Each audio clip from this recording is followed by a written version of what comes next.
एक महात्मा थे, वो कुछ नहीं रखते थे अपने पास में, कभी किसी से कुछ लेते भी नहीं थे। हाँ, कोई भगवत वस्तु दे दे तो उसको संभाल लेते थे। किसी भक्त ने उनको गीता जी दे दी। महात्मा जी बड़े प्रसन्न हुए, गीता जी को उन्होंने स्वीकार कर लिया, रोज पढ़ते थे। कुछ दिनों में संपूर्ण गीता जी का पाठ पूरा हो गया। तभी एक व्यक्ति, उसके अंदर वैराग्य जाग गया था, वो महात्मा जी के पास आया, बोले मुझे अपनी सेवा में रख लीजिए। तो महात्मा जी ने उसको अपनी कुटिया में रख लिया। निष्किंचन महात्मा। एक दिन उनके मन में भाव आया कि हम कुछ तीर्थ यात्रा करने के लिए जा रहे हैं। तो महात्मा तीर्थ यात्रा के लिए जैसे ही निकले तो चेला राम से कह के गए, बोले देखो हमारी कुटिया में है तो कुछ भी नहीं, खाली है पूरी, एक गीता जी हैं बस, यही हमारी संपत्ति है, इनको संभाल के रखना। उसने कहा ठीक है। अब वो गीता जी को संभाल करके रखता था। एक दिन एक चूहा घुस गया कुटिया में और वो गीता जी को कुतरने लगा। उस व्यक्ति ने देखा कि अरे ये चूहा तो हमारी गीता जी को खा जाएगा। उसने मनोविचार किया क्या करें, गांव वालों से पूछा तो गांव वालों ने कहा कि बिल्ली रख लो तो फिर चूहा नहीं आएगा। तो वो कुटिया में बिल्ली ले आए कि बिल्ली के डर से चूहा नहीं आएगा। कुछ दिन तो चूहे नहीं आए, लेकिन बिल्ली बेचारी पतली दुबली होने लग गई, उसको भोजन पानी मिलता नहीं था, सूखने लग गई। व्यक्ति को बड़ी चिंता हुई। उसने गांव वालों से कहा, बोले हमारी बिल्ली तो पतली हो गई, अब क्या करें? बोले इसको दूध पिलाना पड़ेगा तब हिष्ट पुष्ट होगी। तो क्या करें उसके लिए? बोले गैया रख लो। कुछ दिन तो किसी भगत के यहां से दूध आ जाता था, लेकिन कुछ दिन बाद एक गैया और रख ली। अब गैया का दूध उसको बिल्ली को पिलाने लगे। अब महाराज गैया पतली दुबली होने लग गई। अब बोले अब क्या करें? बोले इसके लिए तो भैया फिर एक जो है इसको चारा खिलाना पड़ेगा, इसको भूसा खिलाना पड़ेगा, इसकी सानी करनी पड़ेगी, तब जाकर के सब चलेगा। मन में विचार करने लगे बड़ा दिक्कत वाला काम है, अब उसके लिए क्या करें?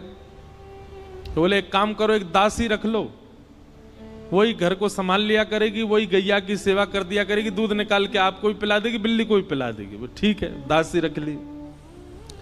दासी से प्रेम हो गया तो उससे ब्याह हो गया। ब्याह होने के बाद में 3-4 बालक हो गए। कुछ महीनों बाद, साल बाद महात्मा लौट करके आए।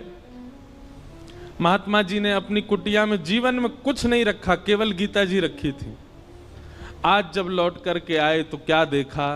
बच्चे खेल रहे हैं, गैया बंधी हुई है, बिल्ली और बिल्ली के बालक भी डोल रहे हैं वहां पे। और वो जो सेवक था वो अब मोटा ताजा हो गया है और वहां बैठा रोटी पा रहा है, पत्नी भोजन बना रही है। बोले चेला राम, अरे गुरुजी गुरुजी गुरुजी आओ आओ, प्रणाम श्री चरणों में। ये सब क्या किया बेटा तुमने? मैं कुटिया दे के गया था तुमको, एक गीता जी दे के गया था, ये सब तुमने क्या इतना विस्तार कैसे कर दिया? बोले गुरुजी सब गीता जी ने ही करवाया, गीता जी की कृपा से ही सब वैभव बना है मेरा। क्यों, तुमने पाठ किया था क्या? 18 अध्यायों का पाठ किया था? अरे पाठ नहीं किया मैंने, 18 अध्याय देख लिए। बोले कैसे देखे? बोले पहला अध्याय तो बिल्ली है, दूसरा अध्याय गैया है, तीसरा अध्याय पत्नी है, चौथे पांचवें छठवें रोल लाइन नीचे सारे अध्याय हैं। गुरुजी समझ गए। बोले गीता जी केवल रखी थी, पढ़ी नहीं थी, पढ़ी होती तो इतना विस्तार नहीं होता। हम लोगों को लगता है कि केवल रामायण जी को पूज लो, भागवत जी को पूज लो, गीता जी को पूज लो, इन्हीं से काम हो जाएगा। नहीं, आप उसका स्वाध्याय नहीं करेंगे, उस पर मनन चिंतन नहीं करेंगे, जो आपके मन में विकार हैं, जो मन में आसक्तियां हैं, वो कैसे समाप्त होगी? पैरासीटामोल घर में रखने से बुखार थोड़ी उतरेगा, उसको पाना पड़ेगा। अदरक घर में रखने से गला ठीक थोड़ी हो जाएगा, उसको कूट के उसका रस लेना पड़ेगा। दूध घर में रखने मात्र से चाय थोड़ी बन जाएगी, बनानी पड़ती है। बाजार से केवल घिया, लौकी, तोरई, टमाटर लाके घर में अब तो सब्जी बन जाएगी, कैसे बने? अपने आप बनानी पड़ेगी। सामग्री घर में लाने से कल्याण नहीं होगा, सामग्री का उपयोग करना आना चाहिए। ये भ्रांति फैला दी है हमारे भारत में। मैं अधिकतर जाता हूं इंटरव्यूज में, मुझसे यही पूछा जाता है कि महाभारत जी रखने से लड़ाई होती है घर में। अरे किसने कह दी ये बात? और एक बात सुनिए, आप महाभारत घर में नहीं रखते तो कम लड़ाइयां हो रही हैं आपकी। महाभारत ने तो युद्ध को विश्राम किया है।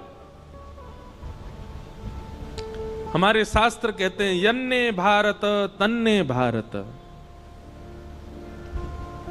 पूरी दुनिया में आप जो कुछ भी देखते हैं, चाहे वो स्वभाव हो, चाहे वो व्यवहार हो, चाहे वो दोष हो, चाहे वो गुण हो, ऐसा एक भी दोष, गुण, स्वभाव, व्यवहार, क्रिया नहीं है संसार में जो महाभारत में नहीं लिखी हो।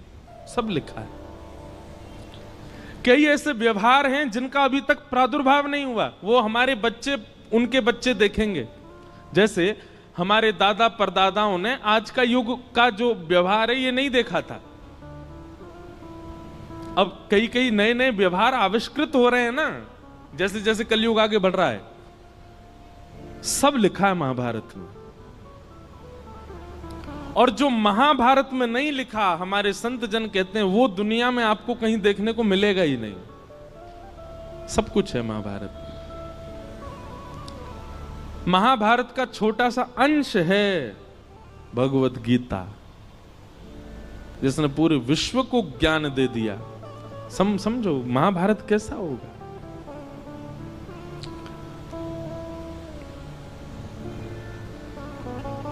कल हम लोग द्रौपदी का प्रसंग सुन रहे थे। तत्पश्चात भगवान ने उत्तरा के बालक की रक्षा की। वही बालक परीक्षित हुआ। हमारे पूज्य पिताजी महाराज के गुरुदेव भगवान अनंत श्री विभूषित श्री रामानुज प्रपन्नाचार्य गुरु जी महाराज, हमारे दादा गुरु, उन्होंने भागवत जी के कई विषयों पर छोटे छोटी किताबें लिखी हैं। वो कहीं प्रकाशित नहीं है, हमारे घर में ही रखी हैं बस। तो कभी कभी मैं देखने का अवसर मिलता है तो मैं उसमें भाव देखता हूं गुरु जी के। तो वहां गुरुजी एक बात को संकेतित करते हैं कि भगवान ने उत्तरा के बालक की रक्षा क्यों की। अच्छा, भगवान बाहर खड़े खड़े भी ब्रह्मास्त्र को नष्ट कर सकते थे, लेकिन ठाकुर जी गर्भ में क्यों गए? गर्भ में जाकर के उस बालक की रक्षा क्यों की? ब्रह्मास्त्र चलाया था ना उत्तरा के बालक पर, बाहर से ही देख देते ब्रह्मास्त्र नष्ट हो जाता। ठाकुर जी भीतर क्यों गए? और वो भी उस गर्भ में गए जिस गर्भ में न जाना पड़े। इसके लिए सारे वेद, वेदांत और उपनिषद कहते हैं, सारे पुराण यही तो कहते हैं, ऐसे कर्म करो कभी गर्भ में ना पाओ। भगवान खुद चटपट घुस गए भीतर रक्षा के लिए। तब हमारे गुरुदेव भगवान कहते हैं, बोले सामान्य बालक होता तो ठाकुर जी बाहर से ही ब्रह्मास्त्र नष्ट कर देते। लेकिन ठाकुर जी ने जब उस परीक्षित के पूरे भविष्य का चिंतन किया तो मन में विचार आया, ओहो ये तो भविष्य में चल करके हमारी कथा का श्रोता बनेगा, क्यों ना ऐसे बालक को गर्भ में दर्शन दिया जाए। इसलिए ठाकुर जी गर्भ में गए। आप लोगों को बहुत आसान लगता है कथा में आना, आप लोगों को बहुत आसान लगता है कि गाड़ी में बैठ के आए, पहुंच गए कथा में, कथा सुन ली। हमको बहुत आसान लगता है कथा करना, वैसे है नहीं, हमको तो नहीं लगता आसान। कोई हमसे पूछे कितनी कठिनाइयां होती हैं कथा सुनाने में। कई बार आपने देखा होगा कि हम आंख बंद करके कथा कह देते हैं एक आध घंटा तक। क्यों? उस समय किसी श्रोता का कुभाव दिख जाता है। कुभाव मतलब या तो उबासी लेता हुआ दिख गया कोई, या फिर कोई फोन चलाता दिख गया है। तो ऐसी स्थिति में जब श्रोता दिख जाते हैं तो फिर कथा भूल जाता हूं मैं, इसलिए फिर मैं आंख बंद करके कथा कहता हूं।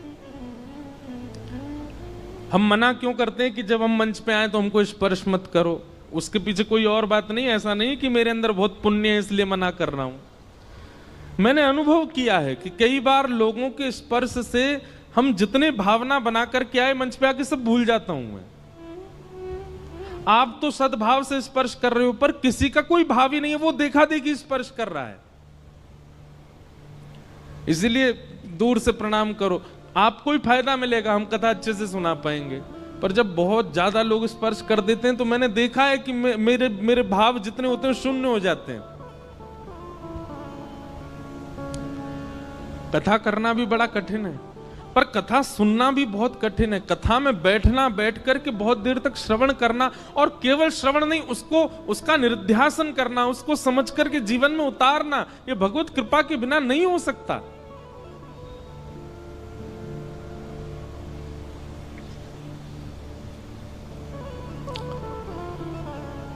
कथा का श्रोता होना सामान्य बात नहीं है।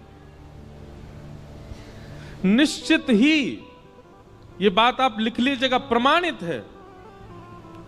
अगर कोई व्यक्ति अपने जीवन में कथा से लगाव करता है, कथा श्रवण कर रहा है, उसने कभी ना कभी ठाकुर जी को देखा है, उसने दर्शन किया है ठाकुर जी का, इसीलिए उसकी रुचि बढ़ रही है।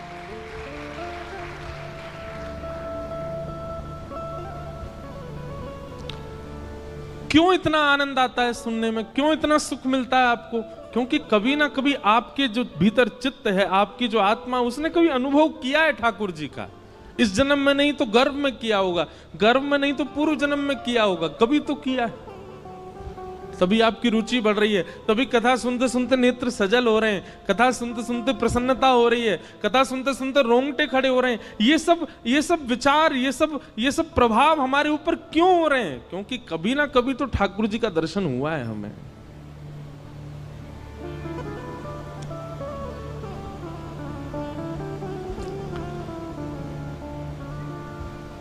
कुंती ने भगवान की स्तुति गाई, तत्पश्चात भीष्म पितामह ने भगवान की स्तुति गाई, और फिर भगवान द्वारिका प्रस्थान कर गए। उत्तरा के गर्भ के बालक ने जन्म लिया, और कुछ वर्ष बाद जब भगवान अपनी लीला पूरी करके चले गए, तब पांडवों ने उस बालक को राज्य गद्दी पर बिठा दिया, और पांडव भी स्वर्गारोहण को चले गए।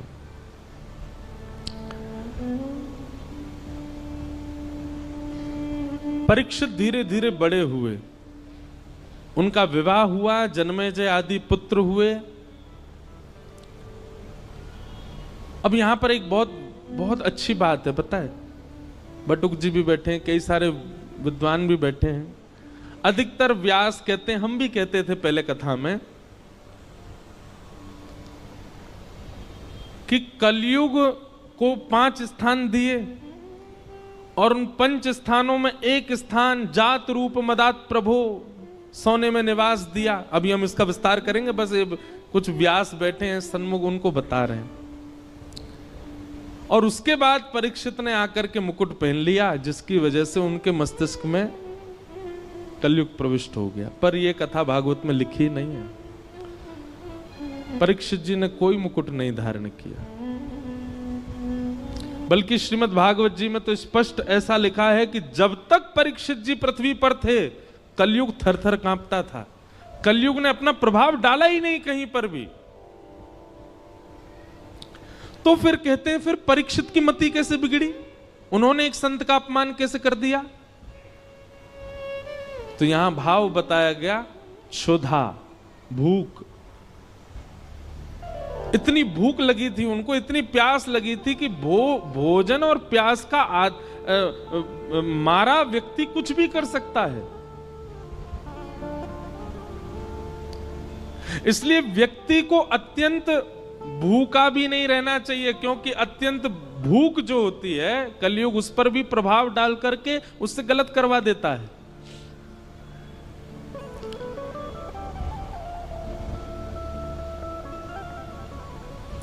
दो लोगों को भगवान नहीं मिलते। कौन दो लोग?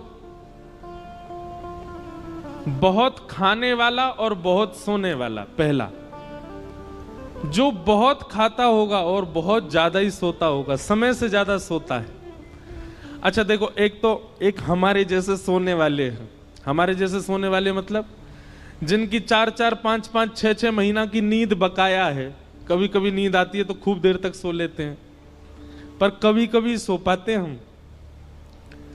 लेकिन एक व्यक्ति करता धरता कुछ नहीं है, पूरे दिन पड़ा रहता है बस, फिर भी उसको इतनी नींद आती है कि रात में सोता है, सवेरे उठता है 10-11 बजे। कोई परिश्रम नहीं करता, कहीं बाहर जाने का उसका काम नहीं, घर में पड़ा रहेगा पूरे दिन, और फिर भी उसको इतनी नींद आती है कि 7-8 घंटे सोता है। ऐसे व्यक्ति को ठाकुर जी नहीं मिलते, जो पारिश्रमिक नहीं है, परिश्रमी नहीं है और फिर भी सोता है। और दूसरा, बहुत खाने वाला। इसमें भी यही बात आएगी, जो बहुत परिश्रम नहीं करता है लेकिन खाता बहुत है, बहुत खाता है, अधिक मात्रा, भूख से अधिक खाता है। ऐसे व्यक्ति को ठाकुर जी नहीं मिलेंगे। पहला व्यक्ति बहुत सोने वाला, बहुत खाने वाला। और दूसरा व्यक्ति बहुत कम सोने वाला और बहुत ही कम खाने वाला, उसको भी ठाकुर जी नहीं मिलते। क्यों? इसके प्रति ठाकुर जी विचार, पहले वाले के प्रति तो विचार करते हैं, ये मेरी थाली खा जाएगो और ये सोता ही रहेगो, मोते कब खेलेगो, मेरे संग कब रहेगो, इसलिए ठाकुर जी उसको नहीं मिलते। और दूसरे वाले के प्रति ठाकुर जी विचार करते हैं, जे खुद ना खावे मुंह का खवावेगो, ये खुद ही भूखो रहे मुंह का खवावेगो। और दूसरी बात ठाकुर जी सोचते हैं, खुद सोवे ना है मुंह भी ना सुन देगो, पूरे दिन जगो रहे तो मुंह परेशान करेगो। हमारे ब्रज के संत कहते हैं, बहुत कम खाना और बहुत कम सोना, बहुत ज्यादा खाना और बहुत ज्यादा सोना, दोनों ही भगवत मिलन में बाधा हैं। मध्यस्थ रहो, मध्यम रहो। अब आप कहोगे ये मध्यस्थ कैसे पता चले, मध्यम कैसे पता चले? निद्रा कैसी हो? इतनी निद्रा हो जाए कि पूरे दिन फिर भले ही लेटने को भी ना मिले तो भी काम चल जाए, इतनी निद्रा लेने वाला व्यक्ति, और पूरे दिन फिर परिश्रम कर सके, ठाकुर जी से मिलने के लिए परिपक्व है। और इतना भोजन करे कि उससे आलस्य ना आवे, ऐसा व्यक्ति भी ठाकुर जी से मिलने के लिए परिपक्व है। अपच ना हो, इतना भोजन करे बस, ऐसा व्यक्ति भी ठाकुर। और भैया कछु तो खुद भी अपने आप भी समझ जाया करो, जीवन में कितना सोना चाहिए, कितना खाना चाहिए, इसका थोड़ी व्यवस्था बनाओ और उस अनुसार ठाकुर जी के मिलन के लिए चलो। तो परीक्षित जी महाराज एक दिन विचरण कर रहे थे और विचरण करते हुए उनको कलयुग मिला, जो कि वृषभ यानी कि धर्म के 3 पैर काट चुका था, चौथा पैर काट रहा था। धर्म के 4 चरण हैं, सत्य, दान, दया और पवित्रता। कलयुग में केवल 1 पैर बचा है धर्म का, वो है सत्य। दान, दया और पवित्रता तो खत्म हो चुके हैं। कलयुग में दान नहीं करता व्यक्ति, दिखावा करता है। कलयुग में दया नहीं करता व्यक्ति, एहसान करता है। कलयुग में पवित्र नहीं रहता व्यक्ति, केवल पवित्रता का आडंबर करता है। थोड़ा बहुत यदि बचा है तो सत्य बचा है। सत्य भी बोलता नहीं है, सुनने के लिए सत्य चाहिए। दूसरे से भले ही झूठ बोले पर अपने लिए उसको सत्य चाहिए, इतना सत्य बचा है बस। और कलयुग उस चौथे पैर को भी काट रहा है, सत्य को। तभी परीक्षित जी महाराज पहुंच गए, कलयुग को पकड़ लिया, जान से मारने लगे, चरणों में गिर गया, महाराज मुझे स्थान दे दीजिए। तब 4 स्थान प्रदान किए, द्यूतम, पानम, स्त्रिय, सोना, ये 4 स्थान पहले प्रदान किए। जुआ, मदिरा पान, भक्ष भक्ष सेवन, पर स्त्री पर पुरुष गमन और हिंसा, लड़ाई झगड़ा, कलेश, इसमें कलयुग का निवास। कलयुग ने पुनश्च याचना की, बोले कि महाराज मेरा परिवार बड़ा है, एक स्थान और दे दो। तो उसको जात रूप मदात प्रभो, अनीति से कमाया गया धन, 5वां स्थान प्रदान किया। इन 5 स्थानों पर बहुत सावधान रहा कीजिए। कभी भी जुआ में नहीं खेलना है। जुआ का मतलब क्या होता है? धन को दांव पर नहीं लगाना है। यह शर्त लगाना भी एक प्रकार का जुआ है, नहीं लगाया कीजिए भैया। सीधी बात है, किसी की पत्नी को दांव पर लगा दोगे, पति छोड़ेगा आपको। और वो भी पति कौन है? जगत नियंता, जगदाधार, जगदीश्वर, त्रिलोकीनाथ, उनकी पत्नी है लक्ष्मी। आप लक्ष्मी को दांव पे लगा दोगे, नारायण प्रसन्न रहेंगे आपसे। भागवत जी में वर्णन है कि जुआ खेलने वाला व्यक्ति लक्ष्मी को असद स्थान पर प्रयोग करने वाले व्यक्ति से पंचदेव सदैव नाराज रहते हैं।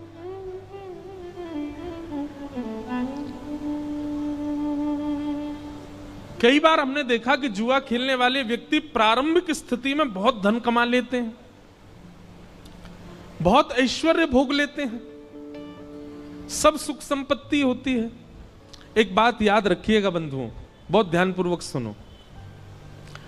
असद क्रिया करने वाला व्यक्ति, बहुत ध्यान से सुनिएगा, असद क्रिया करने वाला व्यक्ति दूषित क्रिया करने वाले व्यक्ति के लिए एक निधान बनाते हैं भगवान। क्या?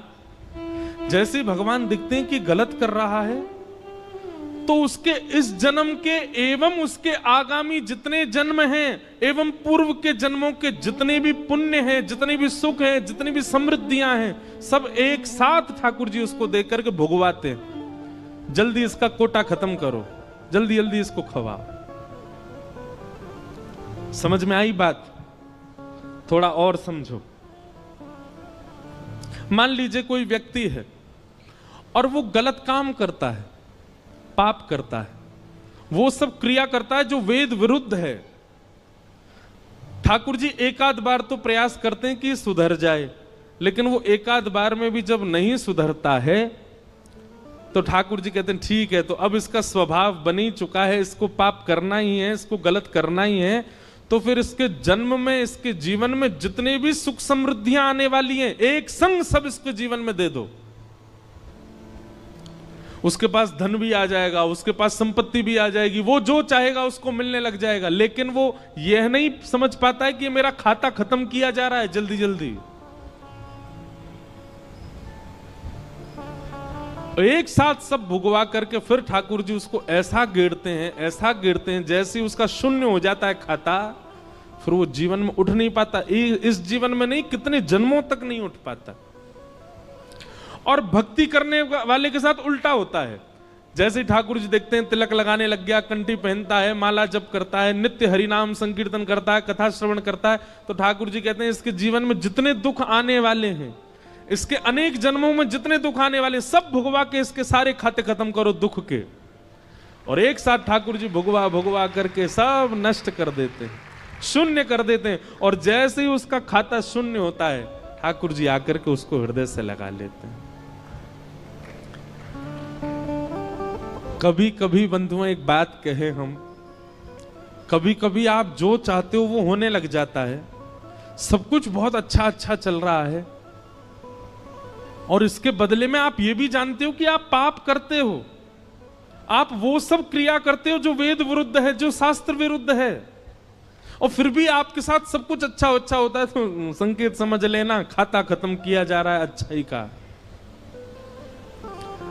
और जिस दिन कंठी माला पहनो, तिलक धारण करो, गुरु मंत्र ले लो, नाम जप करना प्रारंभ कर दो, तैयार हो जाना। अब ठाकुर जी हमारे बुराई के, हमारे जीवन के आने वाले दुखों के, कष्टों के, आर्तों के जितने भी विपत्तियां हैं, सब अब भेजेंगे। हमको उसको निवृत्त करना, उससे नष्ट करना, उससे निकलना है, घबराना नहीं है।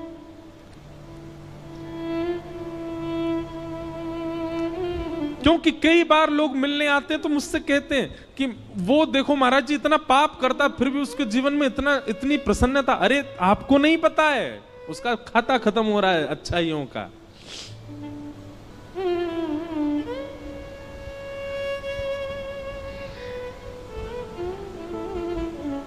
इसलिए कभी कभी जीवन में रुकावटें आना, कभी कभी जीवन में एंजाइटी आना, डिप्रेशन आना, चिंताएं बढ़ना, थोड़ी थोड़ी परेशानियां आना,